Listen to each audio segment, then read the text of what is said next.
পাকিস্তানের একজন আলেম এখনো জীবিত আছেন, অনেক বড় আল্লাহর ওলি, বুজুর্গ মানুষ, পীর সাহেব।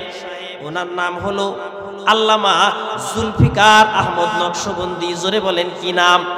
জুলফিকার আহমদ নকশবন্দি। উনি এমএ পাশ করছেন, তারপরে আবার আলেম হয়েছেন। এই জুলফিকার আহমদ নকশবন্দি এখনো বেঁচে আছেন। উনি একটা কিতাব লিখছেন, খুতুবাতে জুলফিকার। এই কিতাবের ভিতরে একটা ঘটনা লিখছেন, এ মুসলমান, একজন সন্তান, পিতামাতার একজন মাত্র পুত্র সন্তান বিদেশে চলে গেছে। একজন মাত্র সন্তান বিদেশে চলে গেছে, মা বাবাকে দেশে রেখে গেছে। মা বাবার কোনো খোঁজ খবর নেয় না।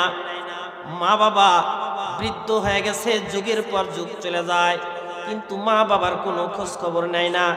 মুসলমান ভাইরা আমার, বিদেশে গেছে, টাকা কামাই করতেছে, মা বাবার সাথে শুধু চিঠির মাধ্যমে খোঁজ খবর নাই, কথাবার্তা হয় চিঠির মাধ্যমে। ওই সময় তো ফোন ছিল না, অনেক দিন আগের কথা। এ মুসলমান, ভালো করে খেয়াল করে শুনবেন। সন্তান বিদেশে চলে গেছে, মা বাবার সাথে চিঠির মাধ্যমে, চিঠি আদান প্রদানের মাধ্যমে কথাবার্তা হচ্ছে, খোঁজ খবর নিচ্ছে। দীর্ঘদিন হয়ে যায়, যুগের পর যুগ চলে গেছে, কিন্তু ওই সন্তান দেশে আসে না। কারণ হলো বিদেশে গিয়া বিদেশি মহিলাকে বিয়ে করছে। বিদেশি মহিলাকে বিয়ে করে বিদেশেই সে সংসার জীবন শুরু করছে। কিন্তু এদিক থেকে দেশের ভিতরে বাবা মা যখন বৃদ্ধ হয়ে গেছে, এক পর্যায়ে বার্ধক্যজনিত কারণে তার বাবা দুনিয়া থেকে বিদায় নিয়ে চলে গেছে। কিন্তু তার বাবা এমন একটা মরণ ব্যাধিতে আক্রান্ত হয়েছিল, যেই কারণে ওই সন্তানের ওই পিতামাতার ভিটা বাড়ি সহ সব কিছু বিক্রি করে ওই বৃদ্ধর চিকিৎসা করা লাগছে। সব কিছু শেষ করছে। শারীরিক চিকিৎসার কারণে নিজের ভিটা বাড়ি পর্যন্ত সব কিছু বিক্রি করে দিছে। থাকার জায়গা নাই, পরের বাড়িতে থাকে এখন। মুসলমান ভাইরা আমার, বাবা দুনিয়া থেকে বিদায় নিয়ে চলে গেছে, জনম দুঃখিনী মা এখন একা হয়ে গেছে, হতভাগা এক মহিলা, এক নারী। দুনিয়াতে তার আর কেউ নাই সন্তান ছাড়া। কে আর তার খোঁজ নেয়? কেউ তার খোঁজ নেয় না। সন্তানের জন্য কাঁদতে কাঁদতে অন্ধ হয়ে গেছে, চোখে পড়ে না, অল্প অল্প চোখে দেখে, ভিক্ষা করে খায়, মানুষের বাড়ি থেকে চেয়ে চেয়ে খায়।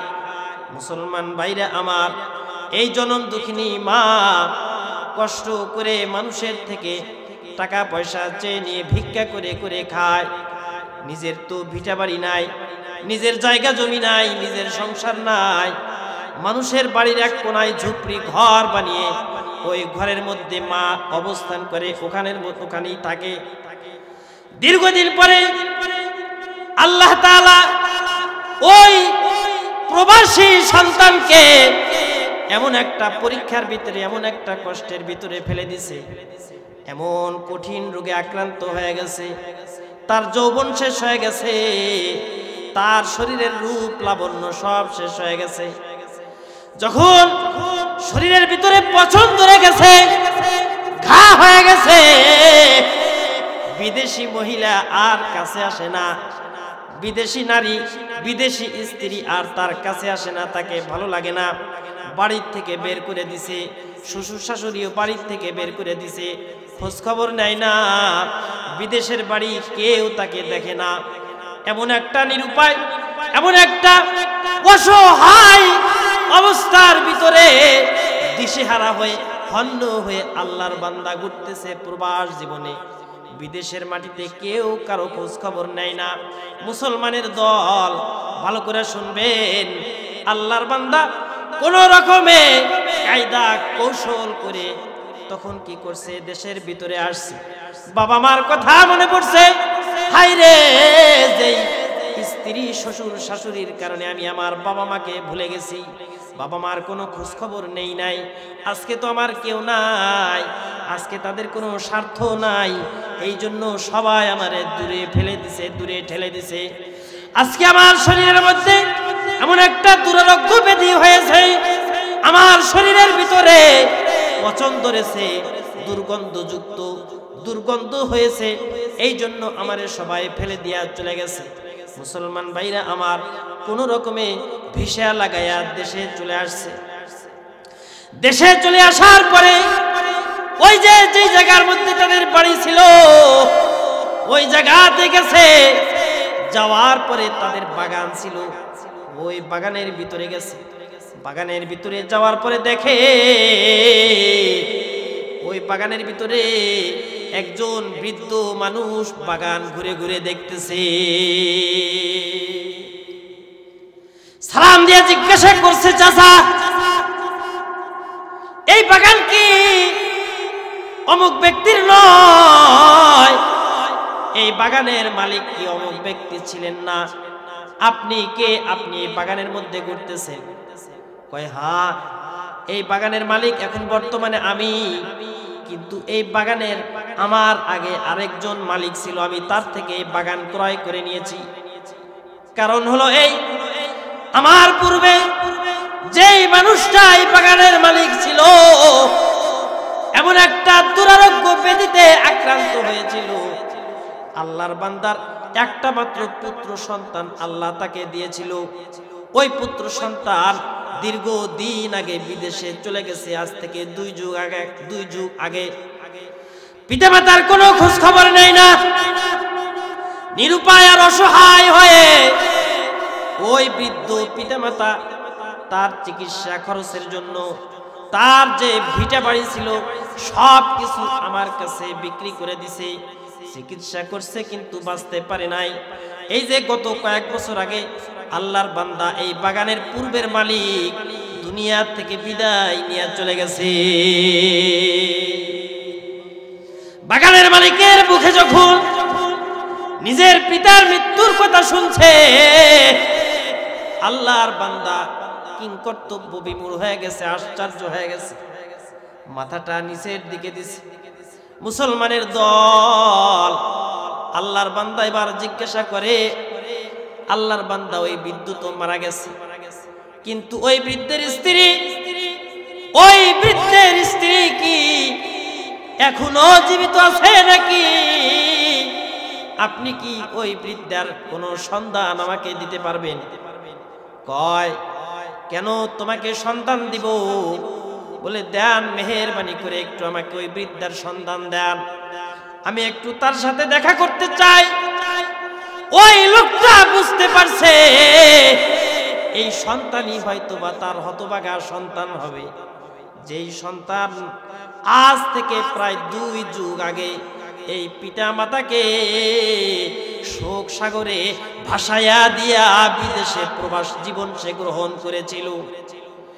এই সন্তান যখন তার কাছে ওই বৃদ্ধা মহিলার ঠিকানা চাইছে, ওই লোকটা তখন তাকে বলে, ওই বৃদ্ধা মহিলার তো আজকে থাকার নিজস্ব কোনো জায়গা নাই, নিজের ভিটা বাড়িটা পর্যন্ত আমার কাছে বিক্রি করে দিছে, এখন সে ভিক্ষা করে খায়, পরের বাড়িতে কাজ করে ভিক্ষা করে খায়, মানুষের বাড়িতে গিয়ে মানুষের বাড়ি গিয়ে চেয়ে চেয়ে খায়, বাজারের ভিতরে ঘুরে ঘুরে চেয়ে চেয়ে খায়, তার কোনো নিজস্ব বাড়ি নাই। ওই যে অমুক জায়গায় অমুকের বাড়ির কোনায় একটা জায়গায় ঝুপড়ি ঘর বানিয়ে সেখানে থাকে, ওখানে গিয়া খোঁজ করতে পারো, ওখানে গিয়ে তুমি দেখতে পারবা ওই বৃদ্ধার সাক্ষাৎ তোমার সাথে হবে। আল্লাহর বান্দা কাল বিলম্ব না করে সেখানে চলে গেছে। যাওয়ার পরে দেখতে পায় বিকাল টাইম, কিন্তু ওই ঝুপড়ি ঘরের মধ্যে কেউ নাই। কারণ হলো ওই বৃদ্ধা তো ভিক্ষা করার জন্য বাইরে চলে গেছে। বিকাল টাইম যখন হয়ে গেছে, সন্ধ্যার আধার যখন নেমে আসতেছে, ওই সময় সে তাকিয়ে দেখতে পায়, দূর থেকে দেখতে পাচ্ছে কে যেন একটা বুড়ি মাজা পড়ে গেছে, লাঠিতে ভর করে করে আল্লাহর বান্দি ভিক্ষার ঝুলি কাঁধে নিয়ে ওই ঝুপড়ি ঘরের দিকে আসতেছে। ঝুপড়ি ঘরের কাছাকাছি যখন চলে আসছে, ঘরের ভিতরে ঢুকছে, কাঁধের থেকে ভিক্ষার ঝুলিটা রেখে দিছে। মাগরিবের নামাজের সময় হয়ে গেছে। বৃদ্ধা মহিলা, নামাজি মহিলা, এ মুসলমান ভাইরা সন্তানকে দীর্ঘদিন যাবত দেখে না। এই সন্তান ছাড়া তার দুনিয়াতে আর কেউ নাই। সন্তানের জন্য কাঁদতে কাঁদতে অন্ধ হয়ে গেছে। কারণ পিতামাতার অন্তরের ভিতরে সন্তানের প্রতি এমন একটা নিঃস্বার্থ খাঁটি ভালোবাসা আল্লাহ তাআলা দান করছে, যে ভালোবাসার সামনে দুনিয়ার আর কোনো ভালোবাসা টিকে না। যেমনটি ভাবে আল্লাহর পয়গম্বর হযরতে ইয়াকুব আলাইহিস সালাতু ওয়াস সালামকে যখন তার সন্তান হযরত ইউসুফ আলাইহিস সালাতু ওয়াস সালামকে তার অন্যান্য ভাইরা বাবার কাছ থেকে ফাঁকি দিয়ে নিয়ে গিয়ে যখন হযরত ইউসুফকে কূপের ভিতরে ফেলে দেয়, হযরত ইউসুফকে যখন কূপের ভিতরে ফেলে দিয়ে আসে, ওখান থেকে যখন মিশরের বণিক দল তাকে কিনে নিয়ে যায়, দীর্ঘদিন যাবত আল্লাহর পয়গম্বর তার সন্তান হযরত ইউসুফের সাক্ষাৎ পায় নাই। মুসলমান ভাইরা আমার, সন্তানের প্রতি এমন ভালোবাসা আল্লাহর পয়গম্বর হযরত ইয়াকুবের ছিল। হযরত ইয়াকুব সম্পর্কে আসছে, হযরত ইউসুফের চিন্তায়, হযরত ইউসুফের ভালোবাসায় কাঁদতে কাঁদতে আল্লাহর পয়গম্বর হযরত ইয়াকুবের দুইটা চোখ বন্ধ হয়ে গেছে। শেষ পর্যায়ে হযরত ইউসুফ যখন মিশরের কি হন, রাষ্ট্রপতি হন, মিশরের প্রধানমন্ত্রী হন। মুসলমান ভাইরা আমার, ওই সময় তার দাদার দেওয়া জুব্বা হযরত ইউসুফ আলাইহিস সালাতু ওয়াস সালাম তার পিতার কাছে পাঠিয়েছিলেন আর বলেছিলেন, এই জুব্বাটা আমার আব্বার চোখের সামনে ধরবা। আল্লাহর নবী হযরত ইব্রাহিম খলিলুল্লাহ আলাইহিস সালাতু ওয়াস সালামের দেওয়া জুব্বাটা যখন হযরত ইয়াকুবের চোখের সামনে ধরছে, আল্লাহ তাআলা সঙ্গে সঙ্গে হযরত ইয়াকুবের দৃষ্টি শক্তি ফেরত দিয়েছে। বলেন সুবহানাল্লাহ। বৃদ্ধা মায়ের চক্ষু দুইটা বন্ধ হয়ে গেছে, সন্তান নাই, দীর্ঘদিন যাবত সন্তান কাছে নাই। সন্তানের জন্য কাঁদতে কাঁদতে বৃদ্ধারও দুইটা চোখ অন্ধ হয়ে গেছে, ভালোভাবে দেখতে পায় না। কোনো মতে দেখে শরীরটা দুর্বল হয়ে গেছে। মাগরিবের নামাজের সময় হয়ে গেছে। আল্লাহর বান্দি ওযুটা বানাইয়া জায়নামাজের মধ্যে দাঁড়ায়া গেছে, জায়নামাজের মধ্যে দাঁড়ায়া গেছে, জায়নামাজের মধ্যে দাঁড়ায়া মাগরিবের নামাজ আদায় করছে। মাগরিবের নামাজ আদায় করার পরে আল্লাহর বান্দি যখন মোনাজাতের মধ্যে দুইটা হাত উঠাইছে, আসমানের মালিককে ডাক দেয়, বলে, মালিক রে, ও আসমানের মালিক, আজ থেকে প্রায় 2 যুগ আগে আমার সন্তানকে আমি হারাইছি। দুনিয়াতে আমার কেউ নাই। আমি এমন একটা হতভাগা নারী, এমন একটা হতভাগা মহিলা। এই মুহূর্তে যদি আমি দুনিয়া থেকে বিদায় নিয়ে চলে যাই, আমারে দাফন কাফন করার মতো আমার আত্মীয় স্বজন আর কেউ নাই, একমাত্র আমার সন্তান ছাড়া। আমি আমার সন্তানের কামাই খেতে পারি নাই, তাতে আমার কোনো আফসোস নাই। ও আসমানের মালিক, আজকে শেষ জীবনে এসে পৌঁছে গেছি, না জানি কোন সময় আমার মৃত্যু হয়ে যায় গো। ওগো আল্লাহ, তুমি কি করো, আমার এই শেষ বয়সে আমার ওই সন্তানকে আমার কোলে ফেরত দাও। আমার বুকের মানিক, আমার বুকে ফেরত দাও। আমার ওই মানিককে, আমার ওই সন্তানকে তুমি আমার কোলে ফেরত দাও। কামাই খাওয়ার আশা নাই, প্রয়োজনে আমি ভিক্ষা করে আমার সন্তানকে খাওয়াবো, তবু আমার শেষ জীবনে আমার সন্তানকে তুমি আমার কোলে ফেরত দাও, আর আমার সন্তানকে যেন তুমি কোনো কষ্ট দাও না আল্লাহ। আমার সন্তান যেখানেই থাকুক না কেন, আমার সন্তান যেন কোনো কষ্ট পায় না, আমার সন্তানকে যেন তুমি কোনো কষ্ট দাও না। মুসলমান ভাইরা আমার, জনম দুঃখিনী মা চোখের পানি ছেড়ে দিয়া মাগরিবের নামাজের পরে যায় নামাজে বসিয়া আল্লাহর কাছে ভিক্ষার হাত পেতে দিয়া সন্তানের জন্য এমন ভাবে দোয়া করতেছে, সন্তান আর সহ্য করতে পারে না, সন্তান সহ্য করতে পারে না, সাহস করতে পারে না, মাকে ডাক দিবে। আয় রে, বুকের ভিতরে যেন ভূমিকম্প শুরু হয়ে গেছে। এই মাকে কষ্ট দিয়া, এই মাকে কষ্ট দিয়া, যেই মা অর্থের অভাবে চিকিৎসা পর্যন্ত করতে পারে নাই, জনম দুঃখিনী মা, যেই মা আমাকে 10 মাস 10 দিন গর্ভে আমাকে ধারণ করেছে, প্রসব বেদনা এত কষ্ট আমার মা সহ্য করেছে, এই মাকে ফেলে দিয়া প্রবাস জীবনকে গ্রহণ করেছিলাম, ওখানে গিয়ে বিবাহ করেছিলাম। আমি আমার স্ত্রীর প্রলোভনে পড়ে স্ত্রীকে ভালোবেসে সব কিছুকে আমি ভুলে গিয়েছিলাম, সব কিছুকে আমি ভুলে গিয়েছিলাম, বাবা ভুলে গিয়েছিলাম, মা ভুলে গিয়েছিলাম। আজ প্রায় 2 যুগ হয়ে গেল, মাকে আমি ভুলে গিয়েছিলাম, কিন্তু মা আমাকে ভুলে না। মুসলমান ভাইরা আমার, এটাই হলো মার ভালোবাসা।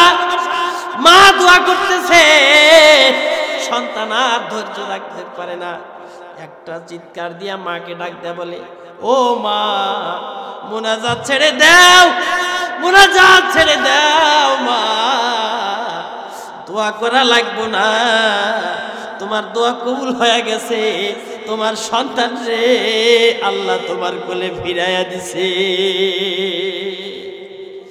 দীর্ঘদিন পরে মা যখন সন্তানের কাছে পাইছে,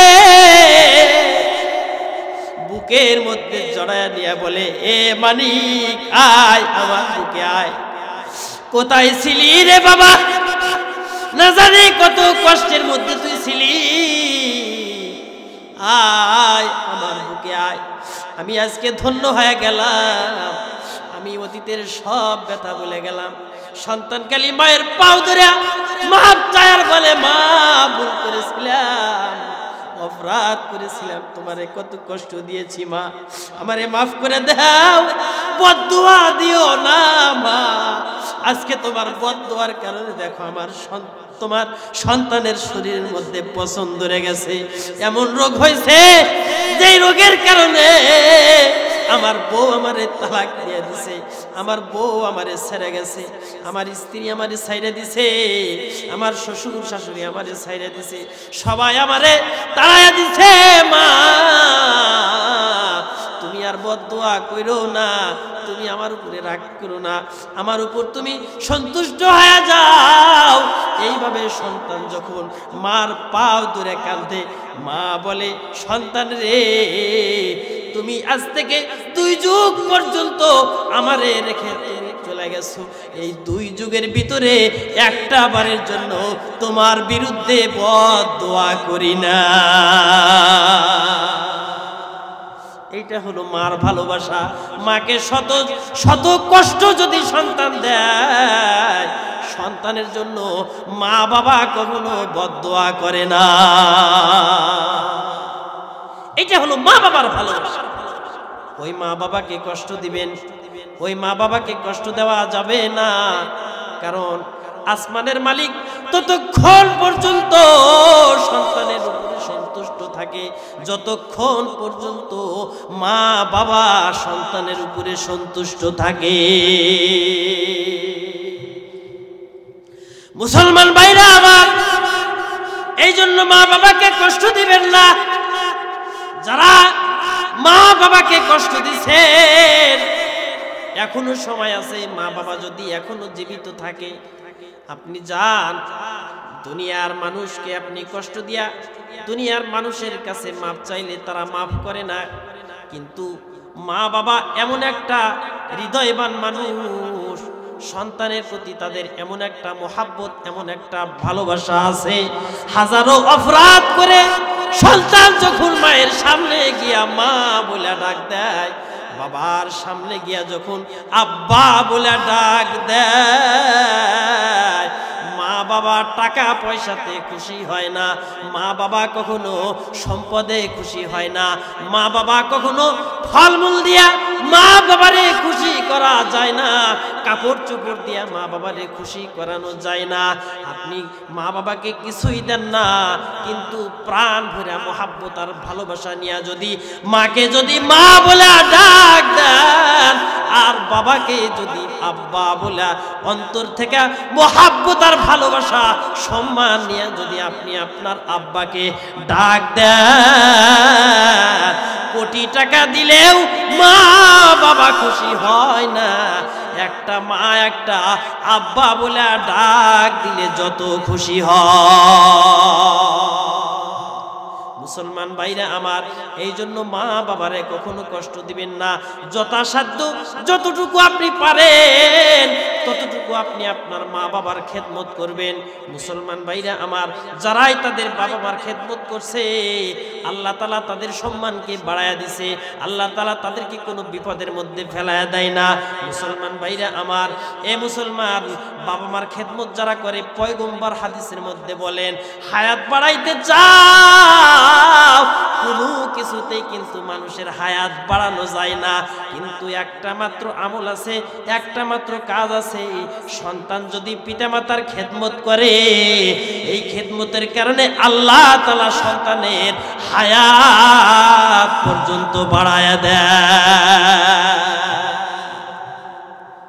এই জন্য সন্তান কখনো মা বাবার মনে কষ্ট দিবেন না, মা বাবাকে ভালোবাসবেন।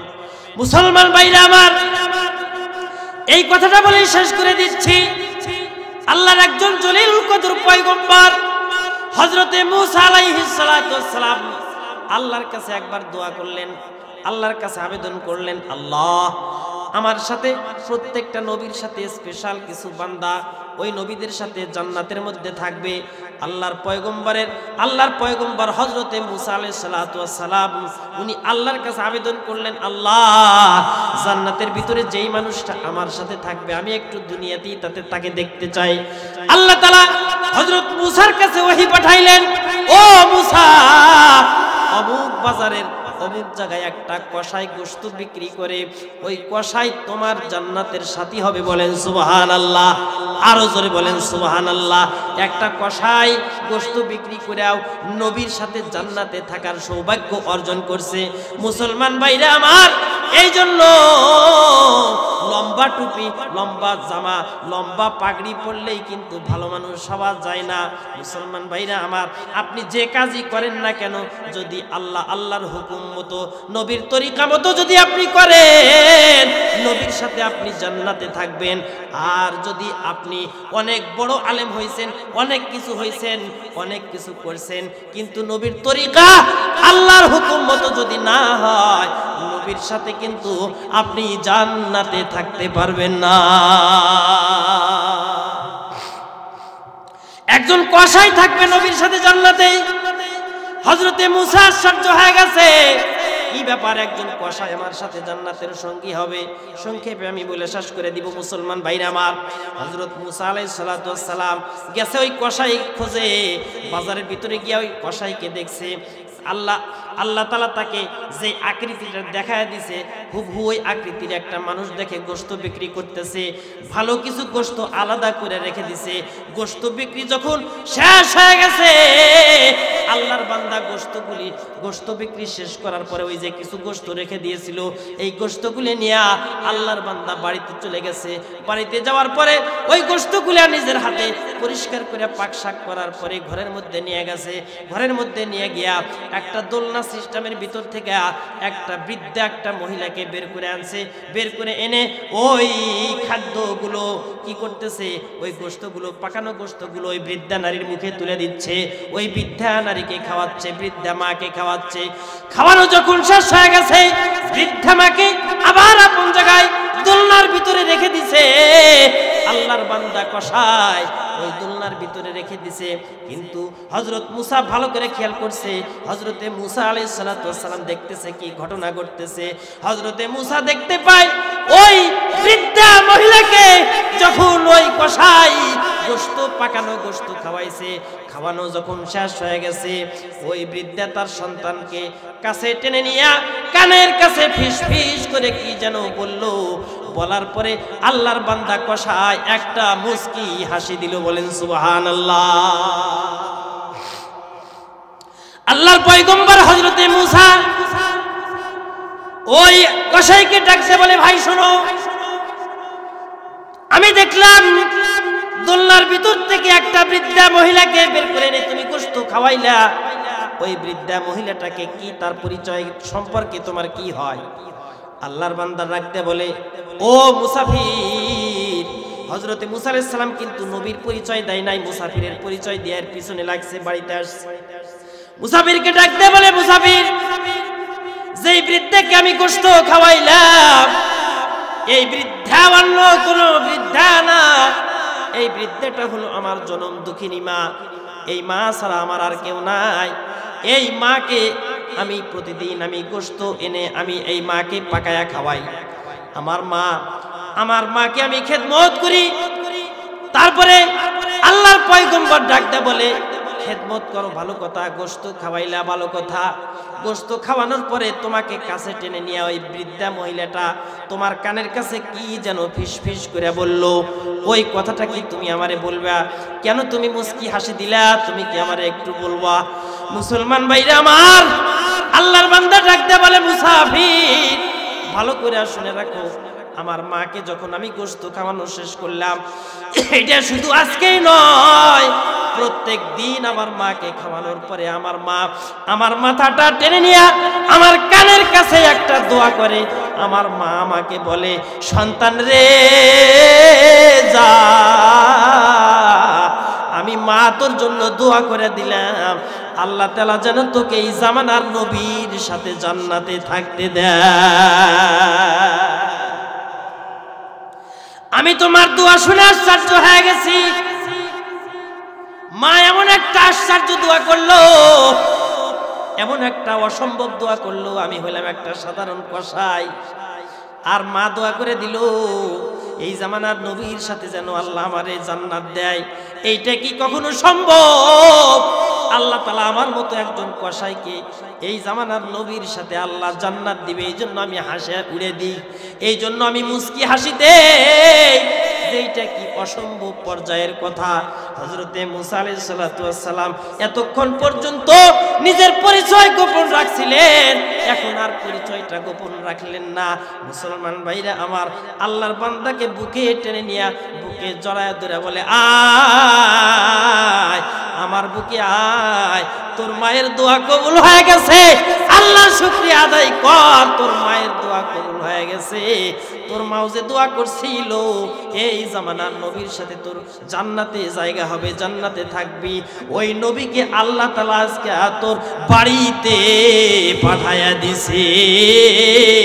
আমি হইলাম জামানার পয়গম্বর মুসা, সুসংবাদ শুনে রাখো, আমার সাথে তোমার জান্নাত হবে। সুবহানাল্লাহ। কেন নবীর সাথে জান্নাত? মায়ের খেদমত। এই জন্য মা বাবাকে কখনোই কষ্ট দেওয়া যাবে না, দেওয়া যাবে কখনোই না। মা বাবা যদি ধমক দেয়, আপনাকে যদি কড়াভাবে কথা বলে, আল্লাহ তাআলা সূরা লোকমানের মধ্যে বলছেন, ওয়াইন জাহাদাকা আলা আন তুশরিকা বি মা লাইসা লাকা বিহি ইলমুন ফালা তুতিহুমা ওয়া সাহিবুহুমা ফিদ দুনিয়া মারুফা। আল্লাহ তাআলা বলেন যে মা বাবা যদি কাফের হয়, কি হয়? কাফের হয়, মুশরিক হয়। আর ওই মা বাবা যদি তোমাকে বলে মূর্তি পূজা করো, মূর্তি পূজা করো, শিরিক করার জন্য তোমাকে বলে, আল্লাহ তাআলা বলেন তোমার মা বাবার এই কথাটা মানা যাবে না, মূর্তি পূজা করা যাবে না। ডাইরেক্ট শিরিক করার কথা যদি বলে, শিরিক করা যাবে না। তবে শিরিক করা যাবে না মানে তুমি কি ওই তোমার মা বাবাকে আবার পিটাইবে? যা তোমার সাহস, তুমি আমারে মূর্তি পূজা করার কথা বলো, তুমি আমারে শিরিক করার কথা বলো, পিটাইবে তুমি? না। আল্লাহ তাআলা কি বলেন? আল্লাহ তাআলা বলেন ওয়া সাহিবুহুমা ফিদ দুনিয়া মারুফা, তোমার মা বাবা যদি তোমার এই মূর্তি পূজা করার কথাও বলে, তারপরেও তোমার মা বাবারে ধমক দেওয়া যাবে না। ধমক তো দেওয়া যাবেই না, তোমার মা বাবার সব ব্যবস্থাপনা তোমাকে করতে হবে। বলেন সুবহানাল্লাহ।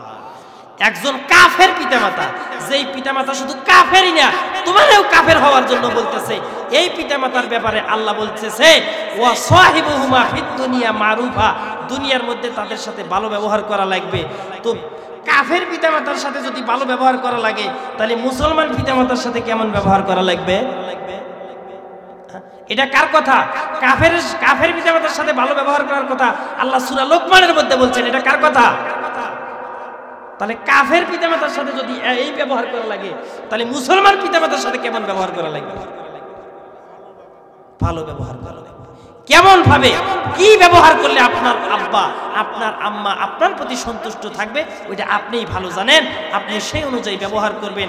যতক্ষণ পর্যন্ত কথা বললাম, আল্লাহ তাআলা আমাদের সবাইকে এই কথাগুলির উপরে যথাযথভাবে আমল করার তৌফিক দান করুন। যে যাকে ভালোবাসে তার নাম যত তার সামনে কেউ বলবে অথবা সে বলবে, কেউ তার সামনে তার ভালোবাসার মানুষের নাম বলবে অথবা সে নিজেই তার নাম বলবে, মনের ভিতরে একটা শান্তি লাগে, ভালোবাসা লাগে। কথা বলেন ঠিক কিনা?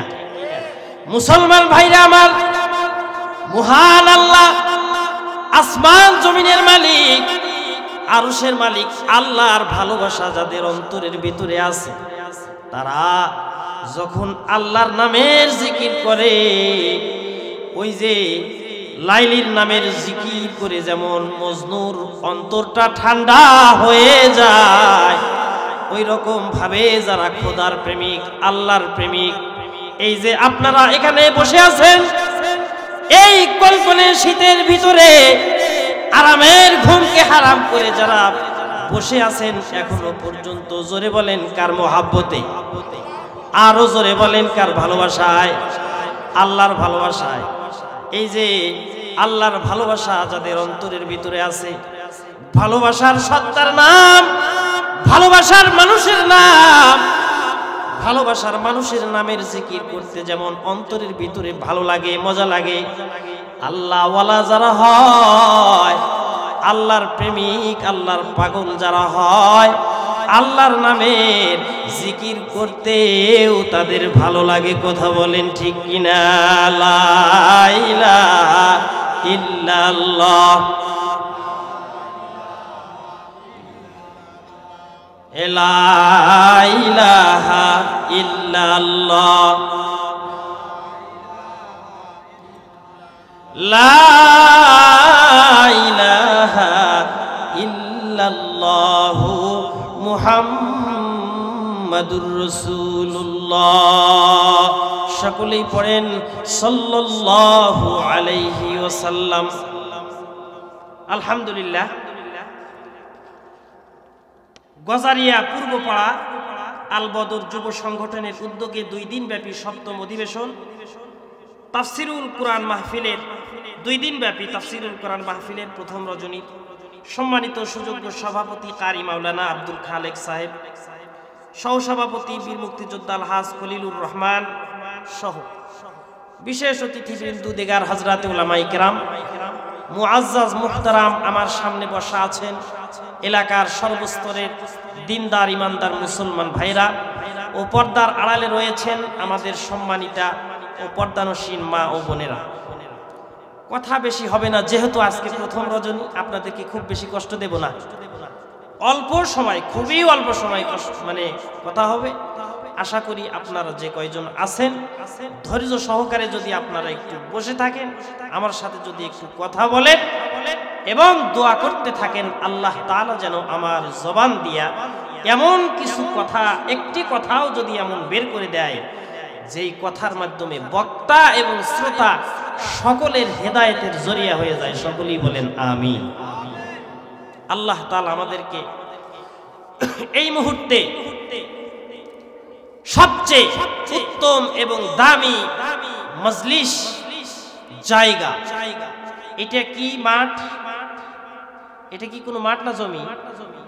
জমি। যদিও এটা জমি, কিন্তু এই মুহূর্তে যতক্ষণ পর্যন্ত এখানে কোরআন হাদিসের আলোচনা চলবে ততক্ষণ পর্যন্ত এটা বাহ্যিকভাবে জমি হলেও মুহাম্মাদুর রাসূলুল্লাহ সাল্লাল্লাহু আলাইহি ওয়াসাল্লামের ভাষায় এটা হলো জান্নাতের বাগান। বলেন সুবহানাল্লাহ। আমরা তাহলে বসে আছি কোথায়? জান্নাতের বাগানে। জান্নাতের আল্লাহ না করুন আমার আপনার হায়াত যদি এখানেই শেষ হয়ে যায়, নাকি যেতে পারে না? জোরে বলেন। আজকের রাত আমার আপনার জীবনের শেষ রাতও হতে পারে। এই মুহূর্তে যদি আমি আপনি মারা যাই তাহলে আমাদের মৃত্যুটা হইল জান্নাতের মধ্যে। বলেন সুবহানাল্লাহ। তাহলে এখানে মরণ হলে খুশি না বেজার? এই জন্য সেই মহান প্রভুর দরবারে আমরা কালেমাতুশ শুকর আদায় করে বলি আলহামদুলিল্লাহ। সম্মানিত উপস্থিতি, আমি লম্বা চওড়া কোনো ভূমিকায় যাব না। ডাইরেক্ট আমাকে একটা বিষয়বস্তু দেওয়া হয়েছে। সেই বিষয়বস্তুটা হলো বাবা মার খেদমত, বাবা মার মর্যাদা সম্পর্কে কিছু কথা বলার জন্য আমাকে বলা হয়েছে। আপনারা দোয়া করেন আল্লাহ তাআলা যেন আমার জবান দিয়ে এমন কিছু কথা বের করে দেন যার দ্বারা আমরা সকলেই একটা আমাদের ভিতরে পরিবর্তন আসে। সকলেই বলেন আল্লাহুম্মা আমিন। আমি আপনাদের সামনে পবিত্র কোরআনুল কারীম থেকে একটি আয়াতে কারিমার অংশবিশেষ তেলাওয়াত করেছি। সূরা বানী ইসরাঈলের 15 নম্বর পারায় আছে এই সূরাটি। এই সূরার ভিতরে আল্লাহ তাআলা ইরশাদ করেন ওয়াকাদা রাব্বুকা, হে নবী আপনার প্রভু আপনাকে নির্দেশ দিচ্ছেন, ফয়সালা দিচ্ছেন, নির্দেশ দিচ্ছেন কিসের? আল্লাহ তা'বুদু ইল্লা ইয়াহু, যে তোমরা আল্লাহ ছাড়া আর কারো ইবাদত আর কারো উপাসনা করবে। এটা কার নির্দেশ? আরো জোরে বলেন কার নির্দেশ? আল্লাহর নির্দেশ। তাহলে আল্লাহ ছাড়া আর কারো ইবাদত করা যাবে? আর কারো উপাসনা করা যাবে? যাবে না। দ্বিতীয় নম্বর নির্দেশ হলো ওয়াবিল ওয়ালিদাইনি ইহসানা, এবং তোমরা তোমাদের পিতামাতার সাথে সৎ ব্যবহার করো। কি ব্যবহার? সৎ ব্যবহার, ইহসানের ব্যবহার পিতামাতার সাথে। আপনি দেখেন দুনিয়াতে আল্লাহ তাআলা একটি বস্তু সৃষ্টি করেছেন, তার নাম হলো ভালোবাসা। কি ভাষা? ভালোবাসা, প্রেম, মহাব্বত।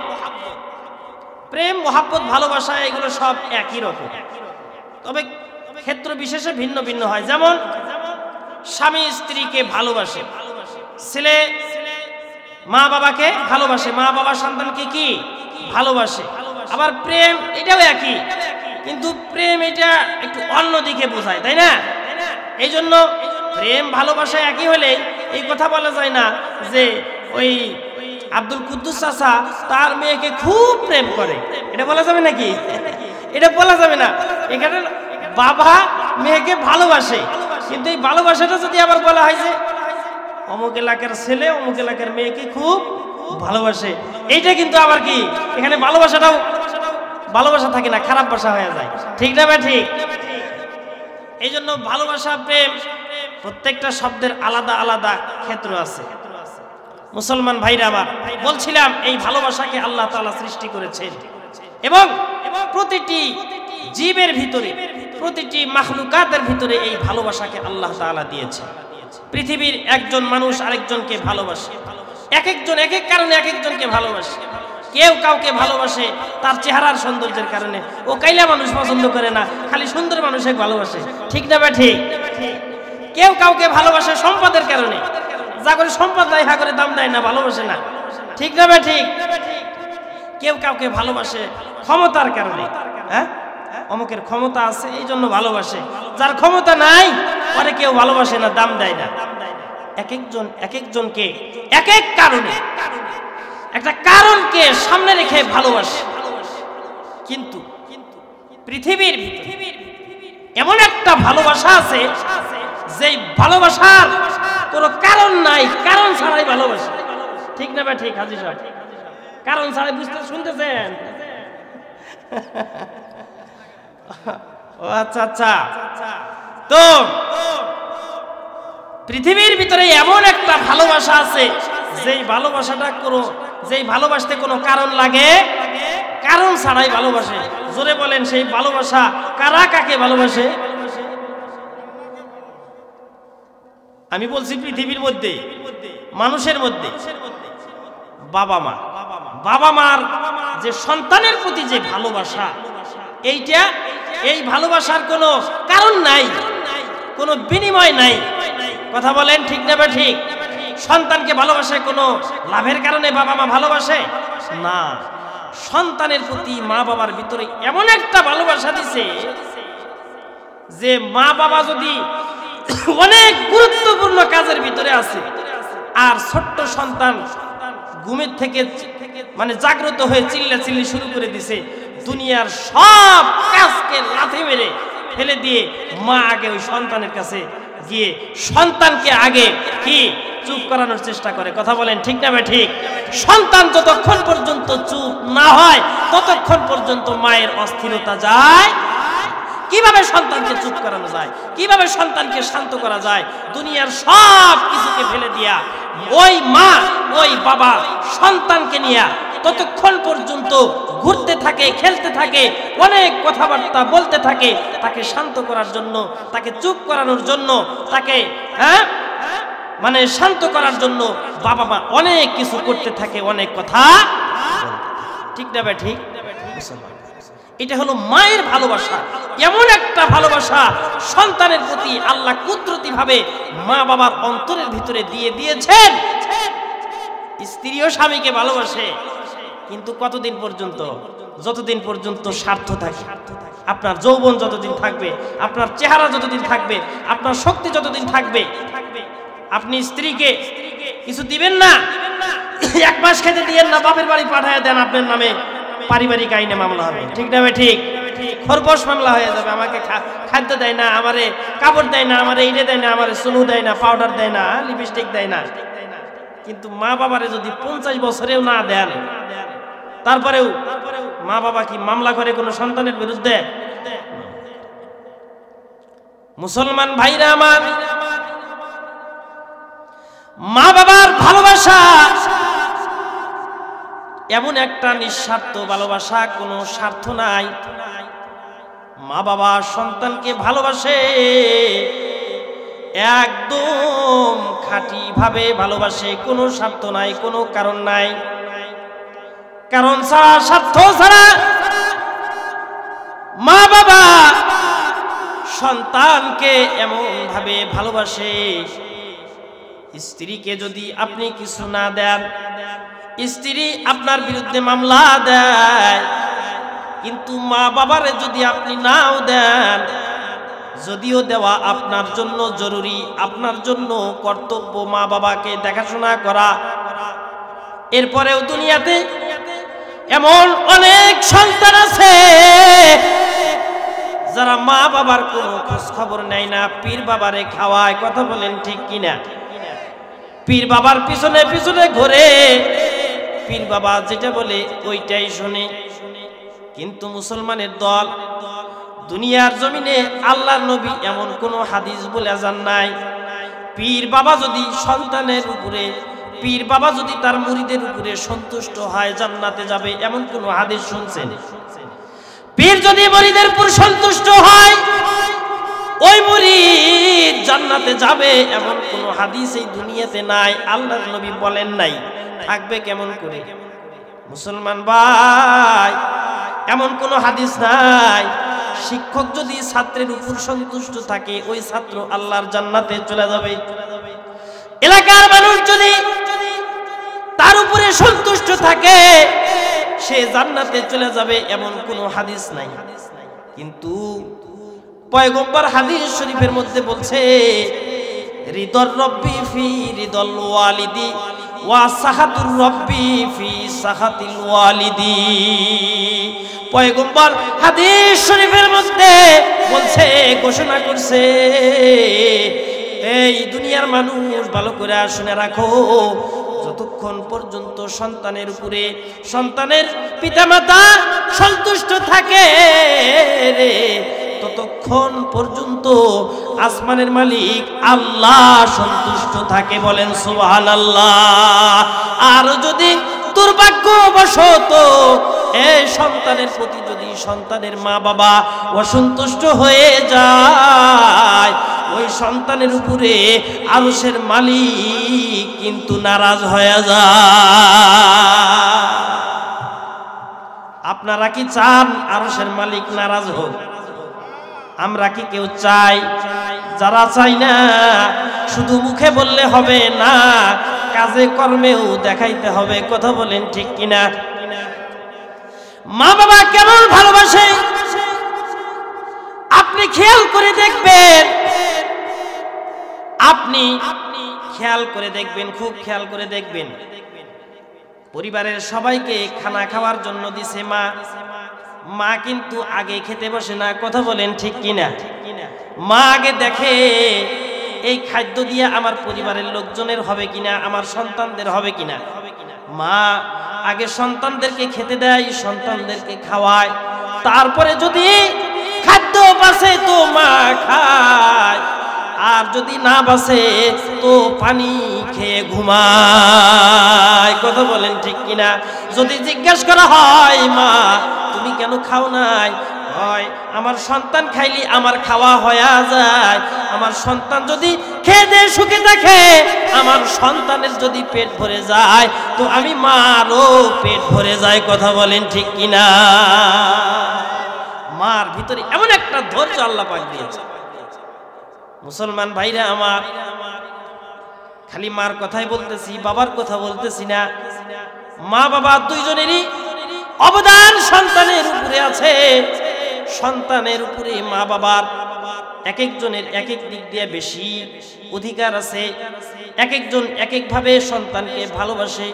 মুসলমান ভাইরা আমার, গরিব বাবা বাজারে গেছে, সামর্থ্য অনুযায়ী বাজার করছে।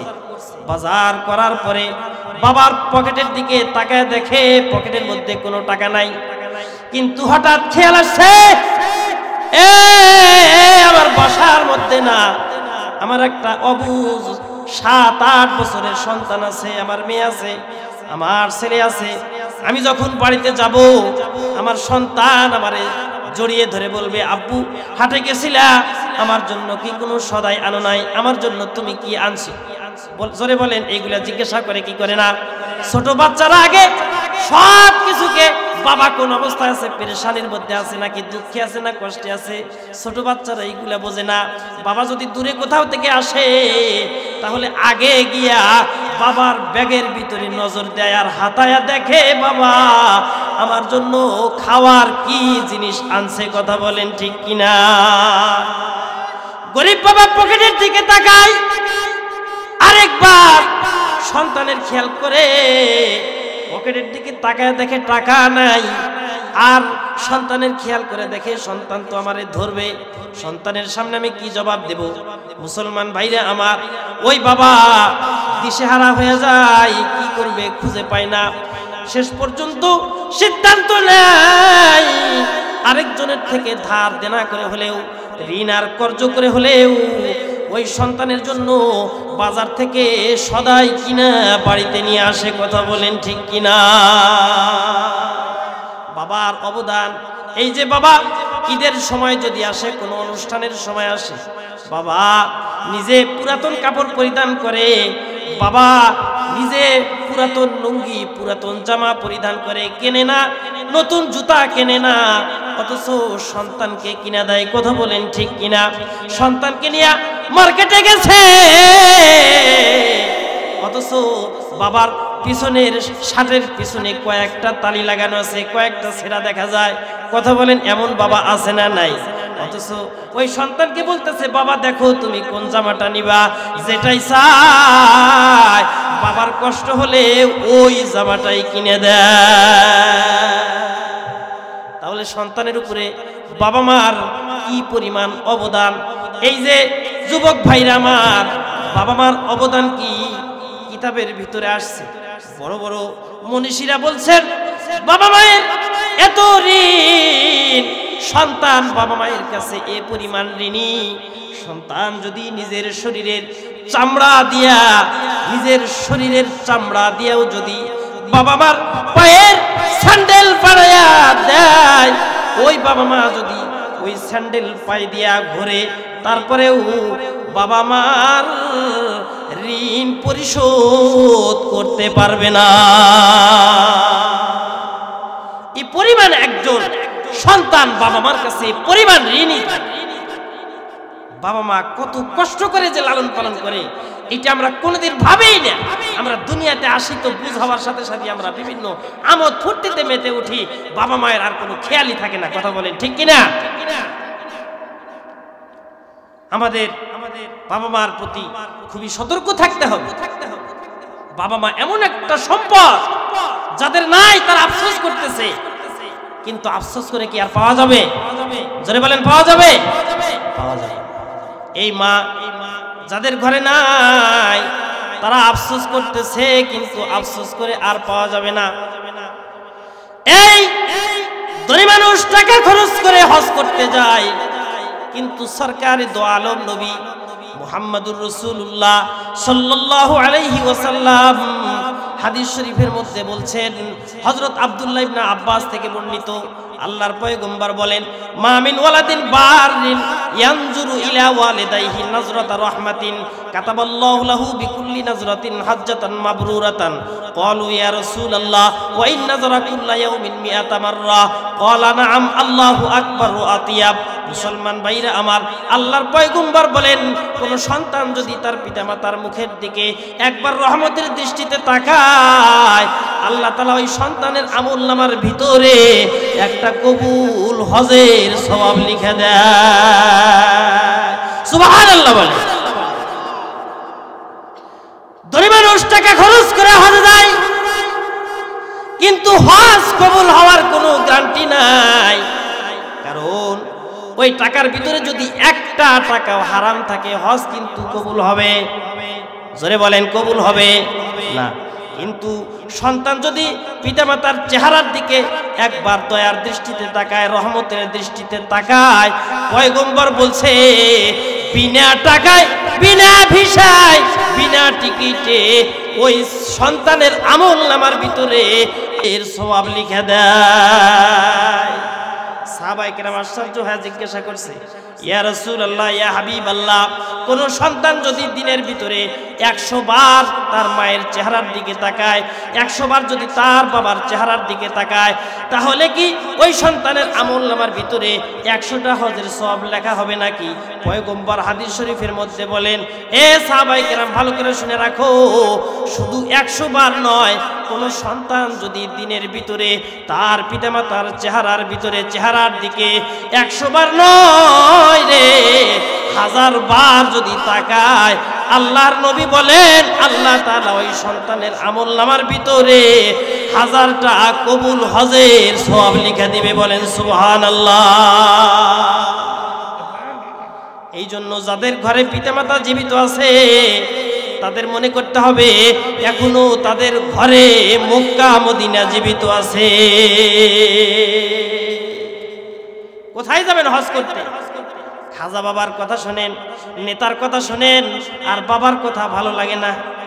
সারা জীবন যেই বাবা কষ্ট করে আপনারে মানুষ করলো, লেখাপড়া করাইলো, ওই বাবার কথা ভুলে যান, আর নেতার পিছনে ঘুরিয়া নেতার সাথে একটা ছবি তুলিয়া ফেসবুকে দেয়, প্রিয় অভিভাবকের সাথে আজকে অমুক জায়গায় গেছিলাম। যেই বাবা কষ্ট করে লেখাপড়া করাইলো, বড় করলো, ওই বাবার সাথে জীবনে ছবি তুলে ফেসবুকে দেয় না, প্রিয় অভিভাবক। আর ওই নেতার সাথে ছবি তুলে এটা আমার কি প্রিয় অভিভাবক। নেতার সাথে ঘুরিয়া নেতা প্রিয় অভিভাবক হয়ে গেছে, আর বাবা তার অভিভাবক। কথা বলেন ঠিক কিনা? মুসলমান ভাইরা আমার, আপনার অভিভাবক কে আর কাকে অভিভাবক বানান, কাকে অভিভাবক বলেন? হযরত ওয়াইস আল করনী রাহমাতুল্লাহি আলাইহি, আপনারা নাম শুনছে? উনি আল্লাহর নবীর জামানার মানুষ। উনি চাইলে সাহাবী হতে পারতেন, আর সাহাবী হলেই দুনিয়াতেই জান্নাতের সার্টিফিকেট পাইতেন। বলেন সুবহানাল্লাহ। কারণ আল্লাহ তাআলা সমস্ত সাহাবায়ে কেরামদের সম্পর্কে বলছেন, রাদিয়াল্লাহু আনহুম ওয়া রাদু আন আল্লাহ তাআলা সব সাহাবায়ে কেরামের উপরে সন্তুষ্ট হয়ে গেছেন এবং জান্নাতের ফয়সালা করে দিয়েছেন।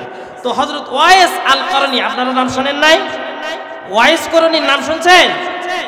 এই ওয়াইস আল করনী রাহমাতুল্লাহি আলাইহি উনি ইয়ামান দেশের অধিবাসী ছিলেন, করন শহরের অধিবাসী, এই কারণে ওনাকে করনী বলা হয়, ওয়াইস আল করনী। তো এই ওয়াইস আল করনী উনি নবীর জামানার মানুষ, কিন্তু উনি নবীকে দেখেন নাই। কেন দেখেন নাই? এটার কারণ হলো ওনার সংসারে একমাত্র ওনার মা জীবিত ছিল, ওনার মা অসুস্থ ছিল। তো উনি আল্লাহর রাসূলের কাছে চিঠি লিখছে, পয়গম্বর আমি ইয়ামান দেশের অধিবাসী ওয়াইস, আপনার সাক্ষাতে যেতে চাই, কিন্তু আমার ঘরের ভিতরে আমার জনম দুঃখিনী মা আছে, এই মার কারণে আমি আপনার সাক্ষাতে যেতে পারি না। কিন্তু পয়গম্বর আপনি যদি আমাকে অনুমতি দেন তাহলে আমি ইয়ামান থেকে আপনার সাক্ষাতে যাব। পয়গম্বর আল্লাহর পয়গম্বর মুহাম্মদুর রাসূলুল্লাহ সাল্লাল্লাহু আলাইহি ওয়াসাল্লামের কাছে যখন ইয়ামান থেকে ওয়াইস আল করনীর চিঠি এসে পৌঁছেছে, পয়গম্বর চিঠির অপর পাশে লিখে দিছে, খবরদার খবরদার খবরদার ওয়াইস আল করনী রে, তুমি তোমার মায়ের সেবা করো, আমি নবীর সাক্ষাতে আসার তোমার দরকার না। হযরত ওয়াইস আল করনী নবীর সাক্ষাতে যেতে পারেন নাই। পয়গম্বর এটাও বলে দিয়েছেন, ভালো করে শুনে রাখো, আমি জীবিত থাকতেই যদি তোমার মা দুনিয়া থেকে বিদায় নিয়ে চলে যায় আর আমি জীবিত আছি, তাহলে তোমার মায়ের কাফন দাফন শেষ করে আমার সাক্ষাতে আসবা। কিন্তু ঘটনাক্রমে যদি তোমার মা জীবিত থাকে আর তার আগে আমি নবী যদি দুনিয়া থেকে বিদায় নিয়ে চলে যাই, তাহলে আমার সাক্ষাতে আসার দরকার নাই, দুনিয়াতে আমার সাথে তোমার সাক্ষাৎ হবে না।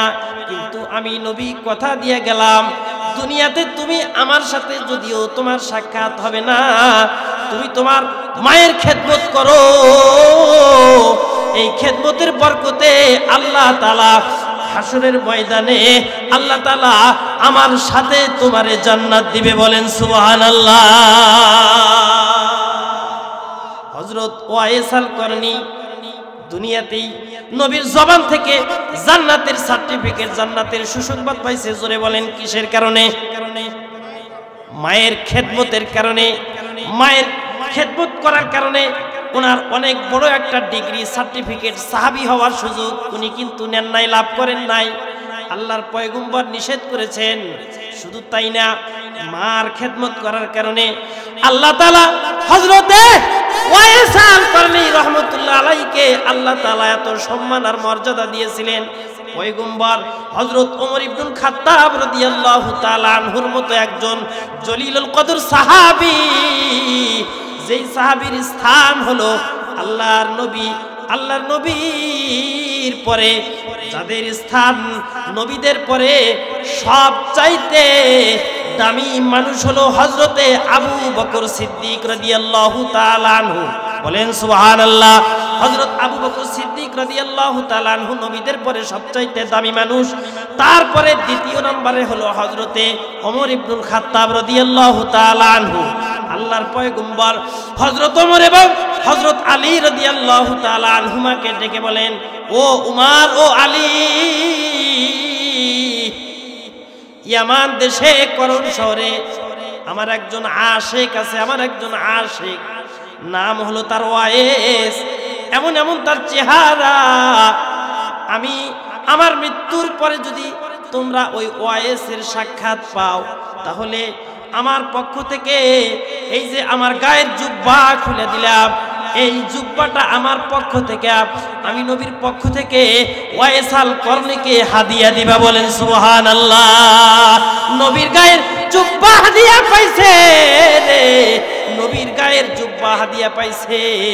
মায়ের খেদমত করার কারণে আল্লাহর নবী তাকে নিজের জুব্বা খুলে হাদিয়া দিছে। শুধু তাই নয়, হযরত ওমর এবং হযরত আলীকে ডাক দিয়ে বলছে, ও ওমর ও আলী, ওয়াইসাল করনির সাক্ষাৎ যখন তোমরা পাইবা, ওয়াইসাল করনির সাথে যখন তোমাদের দেখা হবে, তখন তোমরা তার থেকে তোমাদের সুস্থ থার দোয়া নিবা। সাহাবীকে বলতেছে তার থেকে দোয়া নিও। তাহলে তার মর্যাদা কমছে নাকি বাড়ছে? জোরে বলেন। কেন বাড়ছে? মায়ের খেদমতের কারণে। কিসের কারণে? আমরা মায়ের খেদমত করি, বিশেষভাবে বিবাহ করার পরে তো আমরা সব কিছু ভুলে যাই। হ্যাঁ, আর আমাদের মা বোনেরাও যেহেতু আছেন, আপনারাও একটু খেয়াল করে শুনেন। এমন কিছু মেয়ে আছে, দাজ্জাল মার্কা মেয়ে, যারা বিবাহের সময় এই শর্তই দেয়, অথবা বাসর রাতে কয়, শর্ত দেয় যে আমি সব করব, কিন্তু তোমার মাও বাপের কিন্তু কোনো কিছু করতে। এরকম এই ধরনের দাজ্জাল মার্কা মেয়ে আছে না নাই? দিন যত যাচ্ছে এই দাজ্জালদের সংখ্যা ততই বাড়তেছে। মুসলমান ভাইরা আমার, আমি বলবো ওই সমস্ত দাজ্জালদের বিয়ে করারই কোনো দরকার নাই, ওরা জাহান্নামে চলে যায়। কথা বলেন ঠিক না বে ঠিক? যারা আরেকজনের মা বাবাকে দেখবে না, তুমি যদি তোমার স্বামীর মা বাবাকে দেখতে না পারো, তোমার স্বামীও তো তোমার মা বাবাকে দেখতে পারবে না। কথা বলেন ঠিক কিনা? তো তোমার স্বামী, তুমি তোমার স্বামীর মা বাবাকে না দেখলে তোমার স্বামী যেমন মনে কষ্ট পায়, তুমিও কিন্তু ওই রকমই কি কষ্ট পাবা। এই জন্য উভয়ে মিলেমিশে তুমিও স্বামীর মা বাবাকে দেখবা, তোমার স্বামীও তোমার মা বাবাকে ওই রকম কি করবে, ভক্তি শ্রদ্ধা এবং ভালোবাসবে। কথা বলেন ঠিক কিনা? এই জন্য আজকের নারীরাও এরকম মডার্ন হয়ে যাচ্ছে, বিশেষভাবে বিভিন্ন ধরনের নাটক সিনেমা এইগুলো দেখে দেখে তারা আরো কি হয়ে বদ্দিন হয়ে যাচ্ছে। হ্যাঁ, শাশুড়ির সাথে তাদের পড়তেছে না, মিলতেছে না। শাশুড়ির সাথে শাশুড়ি যদি থাকে ঘরে, তাহলে সেখানে তারা থাকতেই। মুসলমান ভাইরা আমার, এই জন্য যাই হোক, আপনি সন্তান, আপনার হলো মূল দায়িত্ব। আপনি যদি ঠিক থাকেন তো সব ঠিক, কিন্তু এখন তো সব উল্টে গেছে। আমি নিজেই ঠিক নাই, আপনার স্ত্রীকে দোষ দিয়ে কি করবেন? আপনি তো নিজেই ঠিক নাই। আপনার মা বাবাকে আপনি দেখেন না, অথচ আপনার মা বাবা একাই। আপনার মা বাবা যদি 10টা সন্তানকে, আগের জামানায় তো সন্তান বেশি হয়েছে, কথা বলেন ঠিক না বেঠি? একটা বাবার 10টা সন্তান, 12টা সন্তান, হ্যাঁ, 7টা মেয়ে 7টা ছেলে, তাই না? এখন তো না হয় সরকারি ভাবে বন্ধ করে দিছে। হ্যাঁ, 2টা সন্তানের বেশি নয়, একটি হলে ভালো হয়, না হলে আরো ভালো হয়, তাই না? এই জন্য সরকারি ট্যাবলেটই বানিয়ে দিছে যাতে না হয়। কথা বলেন, সরকারের থেকে ট্যাবলেট দিচ্ছে, এইগুলা খাও। এই কিসের জন্য? কিসের জন্য? আপনি যে জনসংখ্যা বেড়ে যাবে, থাকবে কোথায়, খাবে কোথায়? জনসংখ্যা বেড়ে যাচ্ছে, থাকা খাওয়ার দায়িত্ব এগুলা আল্লাহ নিজে নিয়ে নিছে নিজের কাঁধে। ওমা মিন দাব্বাতিন ফিল আরদি ইল্লা আলাল্লাহি রিজকুহা। আল্লাহ তাআলা বলেন, দুনিয়ার ভিতরে যত মাখলুকাত আছে সবাইকে খাওয়ানোর দায়িত্ব আমার। বলেন না সুবহানাল্লাহ। হায়াতুল হায়াওয়ান নামে একটা কিতাব আছে, এই কিতাবের ভিতরে সব পশু পাখি সম্পর্কে আলোচনা। একটা পাখির আলোচনা করছে, তার নাম হলো রক পাখি। বলেন কি পাখি? রক পাখি। রক পাখি, এই পাখির খাদ্য হলো দিনে 2টা করে হাতি খায়। কি খায়? 2টা করে হাতি খায়। আপনারা তিমি মাছ সম্পর্কে জানেন যে এক একটা তিমি মাছ এটা কয়েক টন পর্যন্ত হয়, কয়েক টন পর্যন্ত তার ওজন হয়। একটা মাছের ওজন যদি কয়েক টন হয়, তাহলে তার খাদ্য কি পরিমাণ লাগবে? তারা কি না খেয়ে থাকে নাকি? খায়। আল্লাহ তাআলা এই ধরনের অসংখ্য মাখলুকাত সৃষ্টি করেছেন এবং তাদেরকে খাওয়াচ্ছে। কোন তিমি মাছের কি কোনো ব্যাংক ব্যালেন্স আছে? কোন জানোয়ারের, জঙ্গলে যত পশু আছে তাদের ব্যাংক, কোন ব্যাংকে টাকা আছে, জমি জমা আছে, তারপরেও তারা খাচ্ছে কিনা? তারা খাচ্ছে, আল্লাহ খাওয়াচ্ছে। সুতরাং জঙ্গলের একটা হিংস্র প্রাণীকে যদি আল্লাহ তাআলা খাওয়ায়, সমুদ্রের মাছকে যদি আল্লাহ তাআলা খাওয়ায়, আর আপনি আশরাফুল মখলুকাত নামাজ পড়বেন, রোজা রাখবেন, হজ করবেন, যাকাত দিবেন, সব কিছু করবেন, জিকির করবেন, তাসবিহ তাহলিল শুনবেন, ওয়াজ মাহফিলে আসবেন, আর আল্লাহ তাআলা আপনারে খাওয়াইবে না, এটা হতে পারে? কথা বলেন। খাওয়া নিয়ে টেনশন করতে হবে কেন? থাকা নিয়ে টেনশন করতে হবে কেন? আগে এই জমিতে 1 বিঘা জমিতে ধান হইছে 2 মণ। কয় মণ? 2 মণ, 3 মণ। এখন কয় মন হয়? হ্যাঁ, 20-30 মন হয়। তো এই জমি কি এখন নতুন করে আমেরিকা থেকে আনা হয়েছে? এটা একই জমি, এই জমি তো কে দিচ্ছে? যেই জমিতে 2 মন হইতো ওই জমিতে 20 বছর পরে 30 মন হচ্ছে। কেন? আল্লাহ তাআলা তো দেখতেছে জনসংখ্যা বাড়তেছে, খাদ্যও কি করতে হবে, বাড়াইতে, নাকি সরকার দেয় এগুলা? হ্যাঁ, সরকার তো পল্লা, সরকার তো পল্লায় যখন সরকার পারে না, বুঝেন নাই? তো তারপরে আপনি থাকা নিয়ে চিন্তা করবেন যে কোথায় থাকবো, এত বাড়ি পাবো কোথায়? যদি 7টা সন্তান হয় তাহলে 7 সন্তানের বাড়ি করে দেবো। আমার জায়গায় হলো 3 শতক, তাহলে 1 শতক করেও তো ভাগে পড়ে না। আপনি জানেন না এখনকার ইঞ্জিনিয়াররা 1 শতক জায়গার মধ্যে 16 তলা বিল্ডিং বানাইতে পারে। কথা বলেন? আপনার সরান লাগবে না, খালি উপর দিকে উঠাইবেন, খালি উপর দিকে উঠাইবেন, 7 তলা বানায় 7 সন্তানকে দিয়ে দিবেন। কথা বলেন? তো আপনার থাকার খাওয়া নিয়ে কোনো টেনশন করা। মুসলমান ভাইরা আমার, বাহারহাল যেটা বলতেছিলাম সেটা হলো যে, যেটা আমি বলতেছিলাম মূল কথা সেটা হলো যে আগের জামানার মা বাবারা একাই 10, 12, 15, 20টা সন্তানকে একাই লালন পালন করছে। আর সেই 10-12টা সন্তান বড় হয়ে 10-12 জন মিলে একটা মা বাবাকে দেখতে পারে। কথা বলেন? কেন? একাই যে মা বাবা 10-12টা সন্তানকে মানে দেখলো, আর 10-12 জন মিলে একজন পিতা একজন মাতাকে কেন আমরা দেখতে পারতেছি? ও ওর কাছে দিয়ে পাঠায়, হে আর কাছে দিয়ে পাঠায়, আমি এই মাসে দেবো না, হে এই মাসে পালা ভাগ করে না। ও 7 দিন, ও 7 দিন, তারিখ একদিন আগে আসলে ভাত দেবে না। কথা বলেন ঠিক কিনা? দেখে কি ব্যাপার, তুমি 6 দিন, কেবল 6 দিন, আরো একদিন বাকি আছে, আজকে আমার ঘরে আসছো মানে? এই ধরনের সন্তান আছে না নাই? কখনো চিন্তা করছেন আপনি কাকে কি বলতেছে?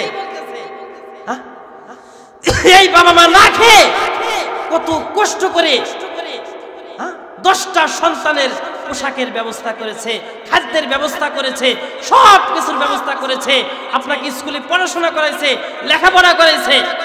এ যুবক ভাইরা, আপনার গরিব বাবা আপনারে কষ্ট করে মানুষের বাড়িতে কাজ করে আপনারে বিশ্ববিদ্যালয়ে ভর্তি করে দিয়ে আসে, আর ওই বাবারে আপনি বিশ্ববিদ্যালয়ে নিয়ে যেতে লজ্জাবোধ করেন।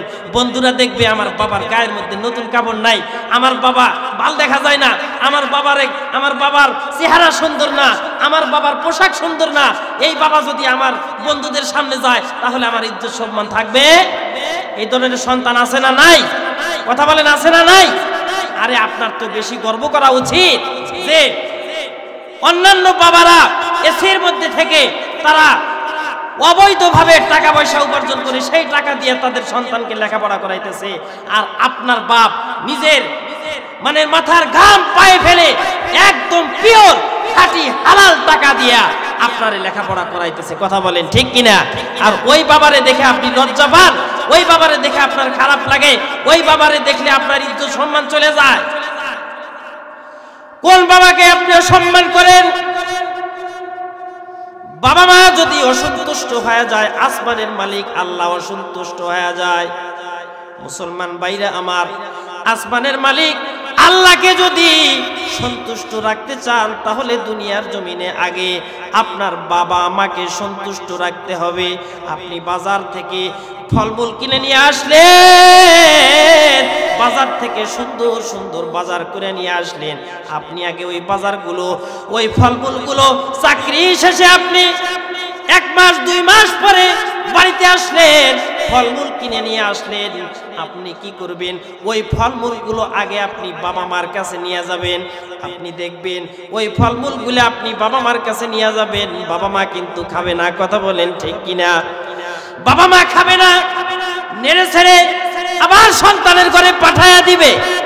কিন্তু মুসলমান, আপনি যদি এই কাজ করেন, ডাইরেক্ট আপনি ফলমূল কিনে নিয়া, বড় মাছ আর গোশত কিনে নিয়া আপনি যদি বাবা মার সামনে দিয়া ওই জিনিসগুলো অথবা অগোচরে যদি ওই জিনিসগুলো নিজের ঘরের মধ্যে ঢুকান, আর যদি বাবা মা দেখে, ঘরের মধ্যে যাওয়ার পরে যদি দেখে টেবিলের উপরে অনেক রকমের হরেক রকমের ফলমূল রাখা আছে, মা এখনো পর্যন্ত সেইটা জানে না। মার মনের ভিতরে এমন একটা ধাক্কা লাগবে, কথা বলেন ঠিক কিনা? হায়রে আমার সন্তানকে এত কষ্ট করে আমি লেখাপড়া করাইলাম, আজকে ঢাকার বুকে, আজকে অমুক জায়গায় বড় অফিসার হয়েছে, চাকরি পাইছে, সরকারি টাকা পাইতেছে, আজকে দীর্ঘদিন পরে বাড়িতে আসছে, এত ফলমূলের আয়োজন, এত কিছু কিনে নিয়ে আসছে, আমার ঘরে গেল না, আমি দেখতে পেলাম না, নিজের ঘরে নিয়ে গেছে। মা বাবার অন্তরের ভিতরে একটা ধাক্কা লাগবে। মুখ দিয়া কিন্তু বদদুয়া করা লাগবে না।